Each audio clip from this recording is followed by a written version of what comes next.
ஜகாத்தை முற்படுத்தி கொடுக்கலாமா என்பதை பற்றி விவரிப்பதற்கு சையது உமர் அவர்கள் வருகின்றார்கள். அஸ்ஸலாமு அலைக்கும் வரஹ்மத்துல்லாஹி வபரகாத்துஹு. அல்ஹம்துலில்லாஹி ரப்பில் ஆலமீன் நஹ்மதுஹு நுஸல்லி அலா ரசூலில் கரீம். அம்மா பஅத். அல்ஹம்துலில்லாஹ், ஜக்காத்துடைய ஆய்வரங்கத்திலே அமர்ந்திருக்கக்கூடிய நாம் ஜக்காத்தை முற்படுத்தி கொடுக்கலாமா அல்லது பிற்படுத்தி கொடுக்கலாமா என்ற தலைப்பிலே என்னை இங்கு வர வைத்துள்ளார்கள். அல்ஹம்துலில்லாஹ். அன்பார்ந்தவர்களே, ஜக்காத்தை முற்படுத்தி கொடுப்பது என்பது கூடும். எந்த வகையில் என்று சொன்னால், அபுதாவுது கிதாபிலே பதிவு செய்யப்படுகிறது. நபி ஸல்லல்லாஹு அலைஹி வஸல்லம் அவர்கள் கூறியுள்ளார்கள். அப்பாஸ் ரலியல்லாஹு தஆலா அன்ஹு அவர்கள் ஒரு முறை நபி ஸல்லல்லாஹு அலைஹி வஸல்லத்தில், யா ரசூலல்லாஹ், நான் ஜக்காத்தை முற்படுத்தி கொடுக்கலாமா என்று கேட்டார்கள். அதற்கு நபி ஸல்லல்லாஹு அலைஹி வஸல்லம் அவர்கள் கூறினார்கள், ஆம், உங்கள் ஜக்காத்துகளை நீங்கள் முற்படுத்தி கொடுக்கலாம் என்பதாக நபி ஸல்லல்லாஹு அலைஹி வஸல்லம் கூறினார்கள். அப்போ அன்பார்ந்தவர்களே, ஜக்காத்தை முற்படுத்தி கொடுப்பது என்பது கூடிவிடும். அல்லாஹ் தஆலா திருமறையாம் குர்ஆனிலே இவ்வாறு கூறுவான், ஃபஸ்தபிகுல் ஹைராத், நீங்கள் நற்காரியங்களே முந்திக் கொள்ளுங்கள் என்பதாக கூறுவான். அப்பொழுது ஜக்காத் என்பது ஒரு நன்மையான காரியம். அப்போ ஜக்காத்தை நாம் முற்படுத்தி கொடுப்பதும் இந்த வகையிலே நாம் கூடும். இரண்டாவதாக, ஜக்காத்தை முற்படுத்தி கொடுப்பது என்று கூறும். அப்போ ஜக்காத்தை கடமையான உடனேயே கொடுத்து விட வேண்டும். இல்லை என்று சொன்னால் நபி ஸல்லல்லாஹு அலைஹி வஸல்லம் கூறினார்கள், எவருடைய செல்வத்திலே ஜக்காத்துடைய பணம் இருக்கின்றதோ அவருடைய ஜக்காத்துடைய பணம் இருக்கும் காலமெல்லாம் அந்த செல்வம் அழிந்து கொண்டே செல் என்பதாக நபி ஸல்லல்லாஹு அலைஹி வஸல்லம் கூறினார்கள். அப்போ ஜக்காத்தை எவ்வளவு விரைவாக கொடுக்க வேண்டுமோ அவ்வளவு விரைவாக கொடுத்து விட வேண்டும்.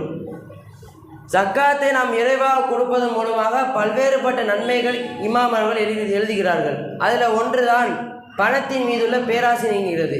ஒருத்தனுக்கு பணத்தின் மீது பேராசை இருக்கிறதா, அவனுடைய அந்த பணத்தில் மீது அவனுக்கு அதிகமான பேராசை இருக்கிறதா, அவன் ஜக்காத்தை கொடுக்கட்டும். அவன் ஜக்காத்தை கொடுப்பதன் மூலமாக அவனுக்கு பேராசை என்பது நீங்குகிறது. இரண்டாவதாக, கஞ்சத்தனத்தை விட்டு உள்ள விசாலமாகிறது. ஒருத்தனுக்கு கஞ்சத்தனம் இருக்குது என்று சொன்னால் அவன் ஜக்காத்தை கொடுக்கட்டும். அவன் ஜக்காத்தை கொடுப்பதன் மூலமாக அவனுக்கு கஞ்சத்தனம் என்பது நீங்குகிறது. மூன்றாவதாக சொல்கிறார்கள், இரக்க குணம் அதிகமாகிறது. ஒருத்தன் இரக்க குணம் இல்லை என்று சொன்னால் அவன் வாழ்வதற்கே தகுதி அல்லாதவன். அப்போ நமக்கு இரக்க குணம் வேண்டும் என்று சொன்னால் அவன் ஜக்காத்தை கொடுக்கட்டும். இனி அன்பார்ந்தவர்களே, ஜக்காத்தை எவ்வளவு விரைவாக கொடுக்க வேண்டுமோ அவ்வளவு விரைவாக கொடுத்து விட வேண்டும். நபி ஸல்லல்லாஹு அலைஹி வஸல்லம் அவர்கள் ஜக்காத்தை எவ்வாறு முற்படுத்தி கொடுத்தார்கள்? ஒரு முறை நபி ஸல்லல்லாஹு அலைஹி வஸல்லம் அவர்கள் அசர் தொழுது முடிச்சோன்னா எஞ்சி விரைவாக வீட்டுக்கு போயிடுவாங்க. அப்போ சஹாபாக்கெல்லாம் பார்ப்பாங்க, என்ன ரசூலுல்லாஹ் உடனே போயிட்டாங்க கேட்கும்போது அடுத்து கொஞ்ச நேரத்தில் ரசூலுல்லாஹ் திரும்ப வருவாங்க.